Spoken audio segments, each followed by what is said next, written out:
Hello friends, hope you are doing well.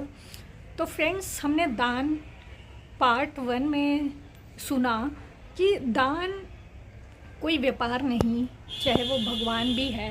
दान हम देते किसी इंसान को या किसी संस्था में है और उम्मीद भगवान से फिर ये रख लेते हैं कि भगवान बदले में मेरा ये कार्य करेगा।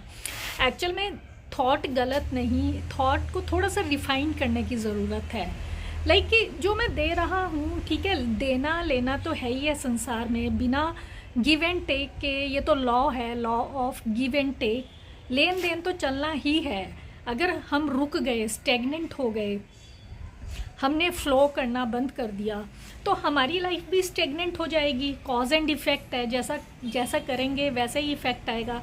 तो फ्लो इज़ वेरी इंपॉर्टेंट। तो देना जब है तो इस लालसा से, लालच से ना दें कि बदले में मुझे कुछ मिलेगा, बदले में मेरा ये होगा।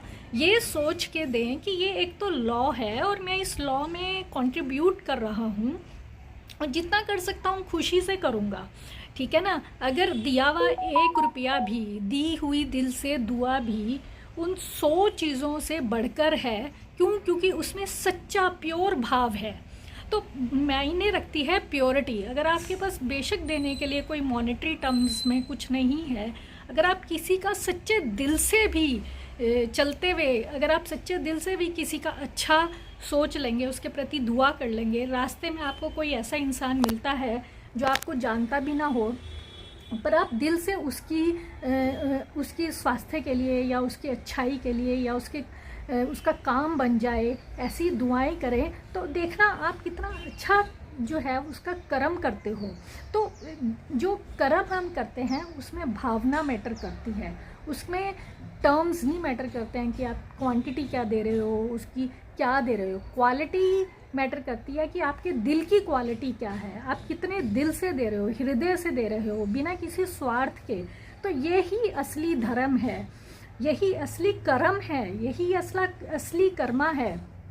असली कर्म यही है कि जब आप बिना किसी उम्मीद के जब आप देते हैं, फ्लो में आप उसके पार्टिसिपेट करते हैं, कंट्रीब्यूट करते हैं, तो वो जो प्योर भावनाओं के साथ करते हैं, असली जो कर्म है वो है। असली धर्म तो प्योरिटी है।